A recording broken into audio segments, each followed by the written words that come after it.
ኢየሱስ ክርስቶስ ያልከበረበት ሰው የሚከብርበት የሰው ችሎታ የሚከብርበት የሰው ቅባት የሚባል የሚከብርበት የሞተውና የተነሳው ኢየሱስ የማይሰበክበት የሞተውና የተነሳው ኢየሱስ መስቀል የማይታይበት መስቀል የማይሸተው በስህተት የተሞላው ጌታችን ተጠንቀቁ ብለዋል። ወንድሞች እናቶቼ ተጠንቀቁ።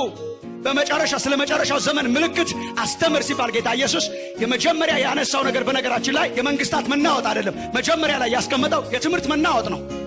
ተጠንቀቁ ብዙዎች በስሜ ይሄ ነው አደገኛ ያደረገው። የአውሬው በስሙ ነው የሚገለጠው። በኢየሱስ ስም ነው የሚገለጠው። ስሙ እዚህ አለ፣ ኢየሱስ እዚህ አለ በሚል ነው የሚገለጠው። ተጠንቀቁ ብዙዎች በስሜ ይመጣሉ። ምን እያደረጉ? ታምራት እያደረጉ። መሰናከል ከፈለጋችሁ ሰው ተከተሉ። የኢየሱስ ሽታ የሌለበት ቦታ ሁሉ ከሄዳችሁ ትሰናከላላችሁ፣ አትደርሱ። ኢየሱስ ክርስቶስ የለባቸውም። ጥንቆላ ነው ያለባቸው። ማጂክ፣ ድራማቲክ ማጂክ። የተሰቀለው ኢየሱስ የለም፣ ሽታው የለም፣ እውቀቱ የለም፣ መዓዛው የለም፣ ወንጌል አይሰበክም፣ የለም፣ ኮንቴንት የለም። ድራማቲክ ነገር የሚያንበረክኩ ማለት ነው። ተንበርክከው ነው የተቀበሉት እዚህ ሀገር ራሱ። በምንም አይነት የምንበረከክለትም አንድ ነው። አላንበረክክም፣ አልንበረከክም። አንድ ጊዜ ተንበርክክ ያለው ስሙ ኢየሱስ ይባላል። ኔቨር ኔቨር። አይሆንም፣ አይደረግም፣ ነውር ነው። አይሆንም። አንተ እኮ ለጳውሎስ የቀረበውን መስዋዕት እኮ እኛ እንሰዋው ነበር። በዚህ ጊዜ አንድ ከተማ ሲደርስ ሊሰውላቸው ነበር ለጳውሎስና ለበርናባስ። አይሆንም፣ አይደረግም። እኛ ሰው ብቻ ነን፣ ማንጠቅም ባሪያዎች ነን። ዋናው የጫማውን ጠፍር ማን ልንፈታ የማይገባ የናዝሬቱ ኢየሱስ እሱ ብቻ ነው። ዋናው እሱ ነው። ለሰው የሚንበረከክ ክርስትና የአፍሪካ የጥንቆላ ክርስትና ነው። በጥንቆላና በቺፍ ኮንሴፕት ተጠቅልሎ የሚመጣ ወንጌል እንዳትጎርሱ ተጠንቀቁ። ፕሊዝ ስሙን ወንድሞች እናቶቼ፣ ተጠቅልሎ የሚመጣ ጉርሻ እንዳትጎርሱ። በጥንቆላ መንፈስ፣ በቺፍ መንፈስ ተጠቅልሎ የሚመጣ ጉርሻ እንዳትጎርሱ። ኢየሱስ ክርስቶስና የተሰቀለውን እሱም ብቻ እያየን የምንጓዝበት ዘመን እግዚአብሔር ያርግልን። ጌታ በቀባው ላይ እጅን አዘርጋ ይሏቸዋል። ጌታ የቀባው እጅ የማይዘረጋበት አንድ ብቻ ነው፣ ኢየሱስ ክርስቶስ ይባላል። እኛ እንጠየቃለን። መስቀሉ የሌለበት ኢየሱስ ክርስቶስ እርሱም እንደተሰቀለ እንሰብካለን። የክርስቶስ ኢየሱስ መስቀል ኃይላችን ነው፣ ጉልበታችን ነው ብለው ወጥተው ሐዋርያት በስሙ ሥልጣን ጉልበትና ተአምር ሆኖልን አይተንም ቀምሰን አሁን ውሃ በመጠን እየተለካ የሚሸጥ የጸሎት ውሃ፣ የጸሎት ዘይት፣ የጸሎት ራፊ ጨርቅ፣ የጸሎት ወንበር፣ የጸሎት ስክሪፕቶ። እንዴ ያ አልሞትንም እንዴ ጎበዝ? ኢየሱስ አለ እንዴ? ያለ ይመስላችኋል? ይሄ በማባበል የሚሰራው የዊችክራፍት ስፒሪት ነው እንጂ በዚህኛው ስክሪፕቶ ከተጠቀምሽ ቪዛ ይመጣልሻል የሚል ሳይመጣልሽ ለምን አይቀርም?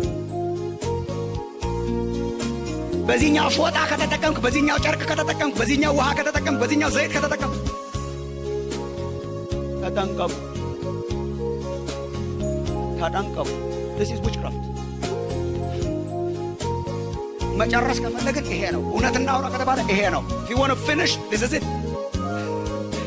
ወደ ግራ ማንልም ወደ ቀኝ ማንልም፣ ይሄ ነው። ስለዚህ ሁሉ ነገር መለካት ያለባችሁ ወንድሞች እናቶች ልጨርስ ነው። ሁሉ ነገር መለካት ያለብን ኢየሱስ ክርስቶስ እንደተሰቀለ ሆኖ አለ ወይ ነው። ሽታው አለ ወይ? መዓዛው አለ ወይ? የተጠራችሁበት ፕሮግራም ሁሉ አትሄዱ ፕሊዝ። ምን ችግር አለ? አንዳንድ ክርስቲያኖች በጣም ይሞኛሉ። እዚህ እንኳን ያላችሁ አይመስለኝም። በአንዲት ፕሮግራም ካልተገኙ የሚያመልጣቸው የሚመስላቸው ሰዎች አሉ።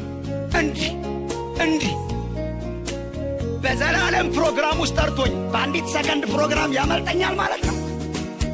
ካሞን አንቺ እኮ የዘላለም ነሽ። ፕሮግራሙ ለዘላለም እየሰራሽ ነው፣ ለዘላለም እየቀረጸሽ ነው። የዘላለም እቅዱስ ነው ያለው፣ በዘላለም ሸፑስ ነው ያለው። አሁን የማሙሻ ፕሮግራም ዛሬ ቢያመልጣችሁ አመለጠሽ በቃ የእግዚአብሔር ዓላማ ሲሉ ወይኔ ብላችሁ ታለቅሳላችሁ። ኧረ ስለ እግዚአብሔር I am in God's eternal program። ዘላለማዊ የሆነ በዘላለም ቅርጹስ ነው ያዘኝ። it's not about a program። አሁን ዛሬ ሲንግል የሚካሄደው አመለጠ ሲባል አትሂዱ ፕሊዝ። ቁጭ ብላችሁ ተረጋጉ። ለቤተ ክርስቲያን ታማኙ ነው። የቤተ ክርስቲያን አባላት ሁኑ። ለእረኞቻችሁ ታማኙ ነው። የመጨረሻ ዘመን ነው። ያለ እረኛ አትኑሩ። አሽቱ መጀመሪያ እኛ የሚለይ መንፈስ አልተሰጠንም እንዴ ጎበዝ? ኢየሱስ አለ ወይ? እውቀቱ አለ ወይ? መስቀሉ አለ ወይ? ትንሣኤው አለ ወይ? ሰው ነው የሚሸተው ወይስ ኢየሱስ ነው? አንዳንዱ ኮንፈረንስ እኮ ከማስታወቂያው ጀምሮ ያስታውቃል። ሰው ይሸታል፣ ስጋ ይሸታል፣ የሰው ችሎታ ይሸታል፣ ጥንቆላ ይሸታል። ነቨር። ታዲያስ ኢየሱስ ክርስቶስ እውቀቱ፣ መዓዛው፣ ሽታው፣ ሞቱ፣ ትንሣኤው አለ ወይ? ኢየሱስ ይከብራል ወይ? ኤኒ ፕሮግራም መንደር ውስጥ ተነሳ የሚባል ፕሮግራም ሁሉ አትሂዱ ፕሊዝ። ለራሳችሁ ነው ይሄ። ያስፈራሯችኋል ብለው የሚሰብኳችሁ በሙሉ አይወዷችሁ። የምንወዳችሁ እኛ ነን። የሚወዳችሁ እውነቱን የሚነግራችሁ ነው። ፕሊዝ ተወግታችሁ ትቀራላችሁ። ብዙ ሰው ወግተው ገሃነም አስገብተዋል ብዙ ሐሰተኛ መምህራን።